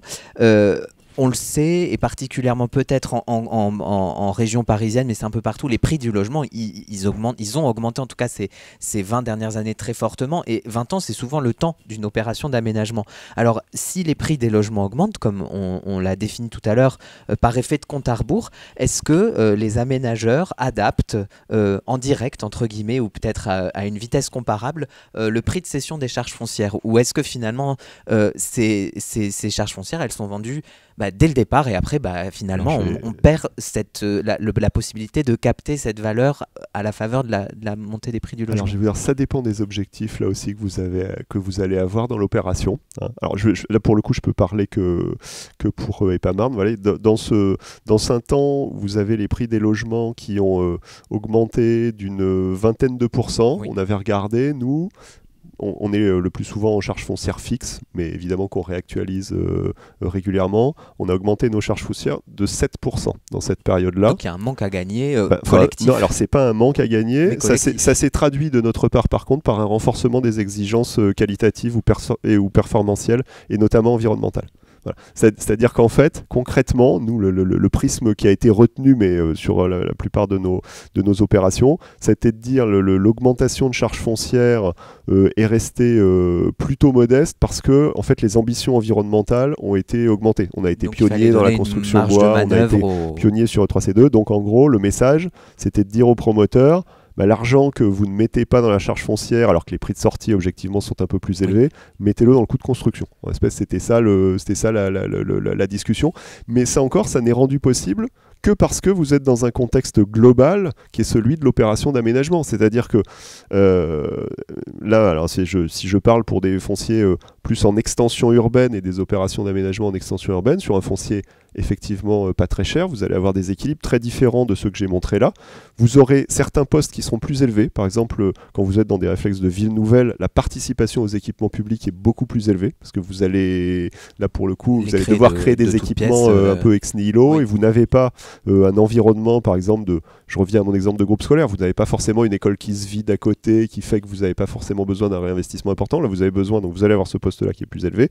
Mais quand vous avez eu le poste foncier de départ qui est très bas, et ben effectivement, ça vous laisse la place pour faire des charges foncières modérées.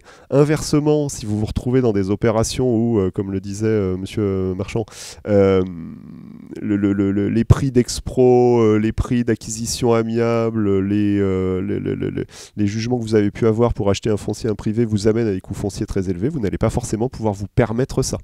C'est vraiment chaque opération a son bilan et sa vérité en l'espèce. Élodie Benoît, en quelques mots, J'essaie de faire vite, mais c'est très intéressant. Effectivement, on en revient à la question de la transparence de tout à l'heure.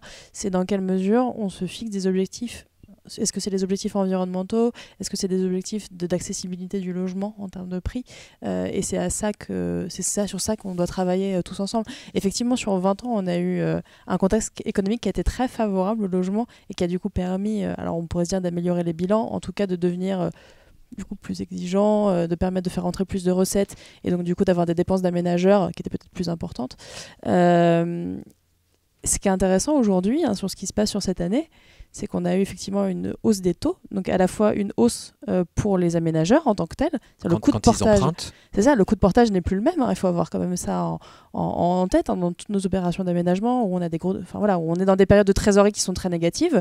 Aujourd'hui, il y a un effet de renchérissement des frais financiers des opérations d'aménagement qui est très important. Et ça va avoir aussi des incidences. C'est en termes de bilan de manière matérielle. Et de la même manière qu'il y a aussi une crise du coût de l'exutoire du logement, donc de l'acquisition pour les propriétaires et notamment les primo-accédants qui aujourd'hui n'arrivent pas à se financer, qui du coup n'achètent pas de logement et qui du coup met en péril certaines opérations immobilières et du coup vont avoir aussi des incidences pour les aménageurs qui n'arrivent pas à vendre des charges foncières qui étaient prévues sur les années 2023-2024 où on anticipe quand même une forme de crise économique pour les aménageurs sur ces 2 années. Cette crise qui était plutôt immobilière il y a une crise du logement qui est problématique à plein d'égards, vraiment il ne faut pas l'amoindrir.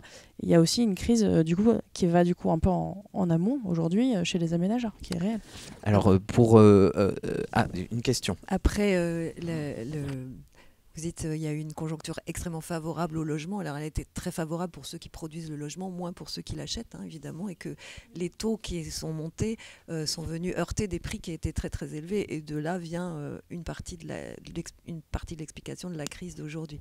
Oui, alors après les taux étaient très faibles pour les acquéreurs aussi. Enfin, le logement était plus cher. Les taux à 4%, c'est pas des taux chers. Ah non, mais alors oui, par rapport aux années 90, effectivement. Mais ce que je veux dire, c'est que on a quand même connu un climat économique qui s'est fait en faveur des aménageurs, des transformations de territoire, et que ça, c'est une réalité. Et il y a beaucoup de gens qui ont réussi à acquérir à la propriété, notamment des primo-accédants, avec des taux parfois en dessous de 1%.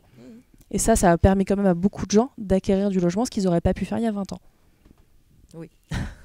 Des taux bas sur des prix chers ou des prix élevés qui ont permis au prix de monter. Mais bref, juste une question. Laurent Girometti, vous avez dit que traditionnellement les principales recettes d'une opération d'aménagement étaient les charges foncières, mais que c'était aujourd'hui en train de changer. Est-ce que vous pouvez revenir là-dessus ? Oui, alors ça n'est pas en train de se renverser, mais revenons là-dessus. Quelque part, on l'illustre très bien. Vous avez des parts d'autres types de recettes, type recettes de subventions qui viennent abonder, et notamment dans les opérations de reconversion urbaine, on le voit, elles sont manifestement plus difficiles à équilibrer parce que vous n'avez pas non plus un écart de prix de sortie, c'est-à-dire que l'acquéreur final ne peut pas forcément se permettre de payer 2 fois plus cher un logement qui pourtant aura coûté 2 fois plus cher à produire peut-être. Alors je caricature en disant ça, c'est pas vrai, mais vous voyez, donc forcément vous avez une pression plus importante et du coup vous avez d'autres types de ressources dans un modèle d'aménagement classique qui sont à intégrer. Et puis ensuite des questions, alors je sais pas si ça viendra peut-être après sur les évolutions de métier. C'est vrai que la question de l'interrogation du modèle d'aménagement qui est porté par finalement le fait que justement vous êtes dans des contextes beaucoup plus tendus, fait se poser la question de se dire mais finalement est-ce qu'il faut en effet aller plus en amont ou en aval de la chaîne, et ça c'est ce qu'on voit de manière quand même assez classique là aussi maintenant, mais depuis quelques années c'est des points qui se posent. Vous avez des promoteurs qui s'intéressent à la partie foncière, donc à l'amont, vous avez des aménageurs qui s'intéressent à la partie aval, donc à la promotion ou à la détention foncière de long terme. C'est-à-dire qu'une réflexion qui est présente, je pense en ce moment, chez beaucoup d'aménageurs publics, alors plus dans le domaine économique me semble-t-il que dans le domaine logement, c'est de se dire mais dans un contexte où l'ouverture de nouveaux fonciers à l'urbanisation va se raréfier, ne faut-il pas conserver une propriété publique et ensuite du coup avoir une exploitation publique de ce foncier-là, donc une évolution vers des métiers de foncière. Oui, donc dans ce cas-là, plutôt, je reprends un peu ce que j'ai dit tout à l'heure, vous aurez toujours votre bilan d'aménagement, mais vous aurez une vue différente sur ce qui peut se passer à l'amont et à l'aval. Et quelque part, le fait de jouer sur l'ensemble de la chaîne est une question qui se pose, je pense, pour chacun. Je rajouterai. Alors il a permis de sauver Marne Europe, typiquement. Le fonds Friche a permis de sauver Marne Europe. Il y a aussi eu d'autres subsides, mais évidemment les subsides principaux ont été dans les subventions ceux de l'État. Après, la question que vous allez avoir, mais dans le cadre de marchés qui sont locaux, c'est finalement quel volume de production vous visez. Enfin, quel est votre besoin local, quel objectif on se donne, quelle est la part d'urbanisme réglementaire, c'est-à-dire le PLU qui fait évoluer les choses tout seul, et d'urbanisme opérationnel volontaire. Dit encore autrement et plus simplement, le fonds Friche ne suffit pas à financer toutes les opérations qu'il y aurait à faire en renouvellement urbain potentiel. Ça, je pense que ce n'est pas un secret, c'est un effort louable et indispensable. Et il a en effet sauvé des opérations, dont celle que je présentais tout à l'heure. Ensuite, je dirais, le potentiel, il est extraordinairement élevé et on ne peut pas attendre non plus qu'il n'y ait que de l'argent budgétaire qui puisse tout permettre, dans le cadre d'un volume de production qui est à voir et qui est local. Je rajouterais Isabelle, et après je vais reprendre la parole. Oui, par rapport à la question de pourquoi les charges foncières comme source principale d'un bilan d'aménagement pourraient évoluer, je rajouterai un autre élément de réponse qui est né notamment d'une discussion que j'ai eue avec François Brouvic qui dirige la SPL Marne-au-Bois. Donc en fait, on est vraiment en tissu urbain constitué, qui dit que en fait, le ZAN, zéro artificialisation nette, en tissu urbain constitué, c'est pas de la sobriété du foncier, puisque le foncier il est déjà artificialisé, c'est de la sobriété matière. Et dans ces cas-là, l'enjeu pour un aménageur est peut-être non plus de recycler au sens de j'avais des bâtiments sur un foncier que je vais démolir et puis je vais construire des bâtiments neufs, mais c'est considérer qu'en fait, ce qui devient le nouveau foncier, c'est les surfaces de plancher de bâtiments existants. Et dans ces cas-là, ce ne sont plus des mètres carrés de surface de plancher neuf que l'aménageur va produire, mais il va produire en fait des mètres carrés réhabilités. Et dans ces cas-là, on est sur un modèle de l'aménageur à réinventer où il n'y a plus de charge foncière. Oui, si tant est que le bâti existant s'y prête, parce que effectivement, par exemple, vous ne transformez pas des boîtes commerciales en logements sans démolir et construire autre chose, parce que vous n'allez pas habiter des boîtes commerciales. Enfin, je prends un exemple caricatural, bien sûr. Mais voilà, tout n'est pas transformable en tout. Certaines choses sont transformables en autre chose. Ça dépend de l'usage que vous pouvez en faire. Alors d'où ensuite tous les concepts qui est de dire il faut construire des bâtiments qui puissent, au cours d'une vie, admettre plusieurs usages. Après, on construit aussi les bâtiments pour l'usage qu'on en fait à un instant donné, donc il faut qu'on jongle avec ça. Je voudrais, parce que l'heure tourne, qu'on aborde une question avec vous, Romain Marchand, puisque finalement, comme Laurent Girometti l'a souligné aussi à l'instant, une opération d'aménagement qui s'inscrit dans son contexte, elle s'inscrit dans un marché local de l'habitat. En l'occurrence, on voit des chiffres qui sont assez variables que vous pourrez retrouver dans l'étude, mais par exemple, la part des logements construits dans les opérations d'aménagement, par exemple la Rennes Métropole entre 2015 et 2019, c'était à peu près la moitié. Dans le PT de Plaine Commune, qui est juste donc au nord de Paris, la moyenne, le chiffre était environ de 46% des logements autorisés entre 2016 et 2019 qui devaient être construits en ZAC. Ça va jusqu'à 59% dans la ville de Saint-Denis dans cette période. Ma question, c'est finalement, vous, dans le cas d'Ivry, de la ville d'Ivry, il y a beaucoup d'opérations d'aménagement. Vous l'avez aussi souligné, il y a des prix que vous avez avez dit capés, donc des prix demandés aux opérateurs immobiliers par la collectivité comme étant les prix maximum de vente des logements. Finalement, je me demandais quel est le volume de logements construits dans les opérations d'aménagement à Ivry, et finalement si vous n'avez pas réussi à faire un choc d'offre de prix régulé. Alors j'ai regardé un peu les chiffres sur la période 2016-2021. On a 60% à peu près des logements qui ont été produits dans nos AC, ce qui en réalité masque une réalité qui est probablement un petit peu au-delà de ça dans les logiques de mécanisme, parce que les 40% restants l'ont été parfois dans des opérations diffuses qui ont quand même fait l'objet d'une forme d'accompagnement et de maîtrise par la collectivité, c'est-à-dire que la logique de maîtrise des prix de sortie des logements, d'imposition, de part de logement social, de contribution aussi aux équipements publics via la taxe d'aménagement majorée, en réalité, sur des opérations diffuses un peu importantes, on l'a aussi appliqué. Et donc sur les 40% restants, ce qui est du vrai diffus, c'est-à-dire la petite opération qui se fait un petit peu toute seule dans son coin, est probablement très résiduelle. Et donc oui, vous avez raison, ça nous a permis pendant toutes ces années, et ça fait à peu près depuis le début des années 2000 à Ivry qu'on pratique une logique de maîtrise des prix de sortie dans l'accession à la propriété. Ça nous a permis deux choses très intéressantes. La première, au plan social, c'est de permettre à une part importante de la population qui n'aurait pas pu le faire sur le marché de l'immobilier classique d'accéder à la propriété. Et donc aussi pour nous de fixer une part de la population qui sinon probablement aurait migré un peu plus loin en région parisienne. Et puis le deuxième effet qui est un peu plus macroéconomique, qui est un effet de régulation du marché immobilier local, puisqu'en effet quand il y a une production assez importante de logements à des prix régulés, on va dire, le marché de l'immobilier local, il est obligé de s'adapter. Un propriétaire privé qui veut vendre son logement, s'il le vend 1000 € au mètre carré au-dessus des logements neufs qui se construisent dans la ZAC d'à côté, il a un petit problème, quoi. Et aujourd'hui encore, quand on regarde la carte des prix de l'immobilier en toute première couronne parisienne, puisqu'Ivry est limitrophe de Paris et du 13e arrondissement, on est encore l'une des villes les moins chères. Et je trouve ça, moi, plutôt intéressant. Alors c'est une question de point de vue, parce que nos oppositions municipales régulièrement nous disent, vous voyez, Ivry c'est tellement peu attractif que le prix du mètre carré il est moins cher qu'ailleurs. Le logement pas assez cher, c'est un problème. Moi je considère au contraire que c'est plutôt bien, parce que par effet de ricochet, ça a aussi des effets de régulation du marché des loyers locaux dans le privé, qui sont encore bien trop chers, et je veux surtout pas avoir l'air d'être autosatisfait, mais voilà, cet effet de régulation en chaîne, il est intéressant. La petite limite qu'on a identifiée, et ça renvoie finalement à la question qu'on se posait tout à l'heure de qui capte la valeur, la limite de cette démarche qu'on a identifiée, mais sur laquelle jusqu'à il y a peu de temps on n'avait pas d'outils pour agir, c'est que ces premiers acquéreurs des logements à prix maîtrisé, quand ils revendent au prix du marché. Alors nous, l'observatoire et les études qu'on a faites nous montrent que finalement, le taux de revente est assez faible. Sur les 10 premières années de la ZAC Ivry Confluence, on est à 11% de taux de revente, donc c'est plutôt assez faible. Donc ça montre que la logique de on achète pour habiter et pas nécessairement dans une logique d'investissement spéculatif fonctionne.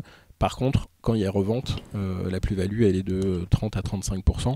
Mais donc elle absorbe la contribution, enfin en tout cas la politique publique mise en place. Ça veut dire que la politique publique et la participation publique qui permet ces prix maîtrisés est captée, la plus-value est captée par un acteur privé, en l'occurrence c'est des habitants.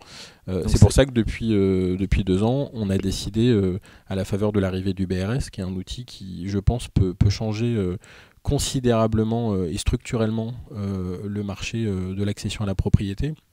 On a décidé que nos prix maîtrisés étaient maintenant fléchés sur le BRS, c'est-à-dire qu'on fait en sorte que le BRS remplace les prix maîtrisés qu'on avait auparavant, et les logements dits libres sont recalés un petit peu en dessous du prix du marché.